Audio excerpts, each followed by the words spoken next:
Hello students, we are studying chapter number 1, types and components of computer system. In this video, we will discuss about the topic operating system. Operating system is basically an example of a system software. It is a program that controls the hardware directly by giving step-by-step instructions. It works basically as an intermediary between the applications and the hardware devices. There are many functions of operating system. We will discuss only few major functions over here. The first one is it handles input and output. It controls the operations of the hardware devices. So what is the purpose of that hardware device? Let's suppose when we click on any icon or we double click, when we press any key from the keyboard, so what action should be performed behind that? So it is responsibility of operating system. Second, recognize hardware. New attached devices are detected by the operating system. It loads the software it needs to control the device. For example, if we attach any USB or any wireless mouse, wireless printer, wireless keyboard, so it will detect that hardware that this device is attached, and it will load the software that is required to control that hardware, control that device. It supervises the program running. It provides a way for the application software to work with the hardware. Let's suppose I want to present this presentation on the projector. So operating system is responsible that how this presentation is going to be presented over there with that hardware. Next is storage handling. It keeps a track of all the files and directories, folders on the disk.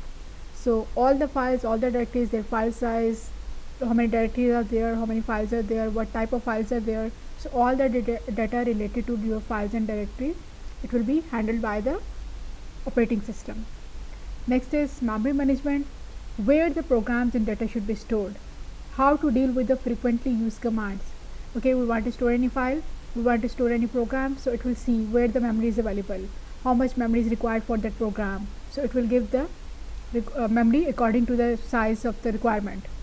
Okay, and how to deal with the frequently used commands. Let's suppose one program we open frequently, so it will bring that program in the nearest memory location so that we can get it quickly instead of getting it from the last part.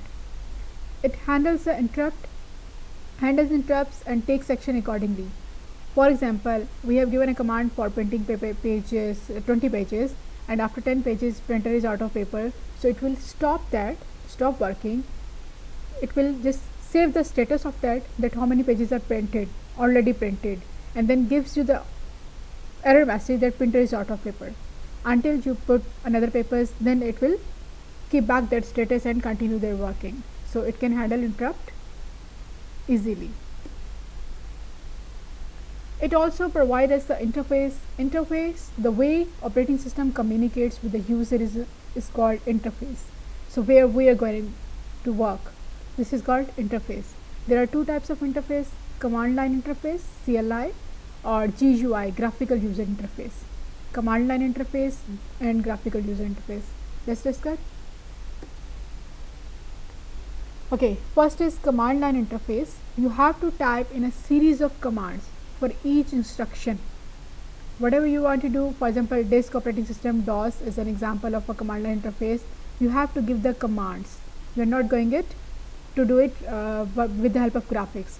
All the things, for example, you want to copy one folder or one file from one folder to another folder, or one device to another device. What you have to give? You have to give the written command. You cannot drag and drop. There is no use of mouse. Okay, you can use only keyboard to give the commands. That is very difficult for the users, but still there are some benefits. It does not use as much hard disk space, and that is also more secure, because that is not easy to understand, so that is also more secure. Okay, it does not need as much primary memory because there are no graphics, so it does not need any much primary memory, only few memory is enough for that. You do not need a powerful processor also. What are the drawbacks with the command line interface? You need to learn the commands, and commands must be issued in a specific order. So you have to remember all the commands. For example, you want to copy, you want to remove, you want to delete, you want to add a new folder. For all that you must need to learn the commands, and it should be in the specific order also. Next is graphical user interface. Instead of typing commands, you enter by pointing objects. Here you can use windows, icons, menus, pointers. It's very easy to use. Nowadays we are mostly using GUI. Okay, you have windows, you have icons, you have mouse, you can just simply click on that, no need to remember the commands. So what are the benefits for graphical user interface? It is more user friendly because we can easily understand how to do. No commands to remember, we can use mouse and everything is in front of us, so no need to remember the commands. Much easier to find the programs. Data can be easily passed from one software package to other. For example, if you want to copy from your computer to USB, just simply drag and drop. But in command interface, you have to give the complete path, complete command, complete path, file name, folder name, exactly with the type. Okay. Here are the few drawbacks of the graphical user interface. You need more hard disk space and the memory as well. And powerful processor is required.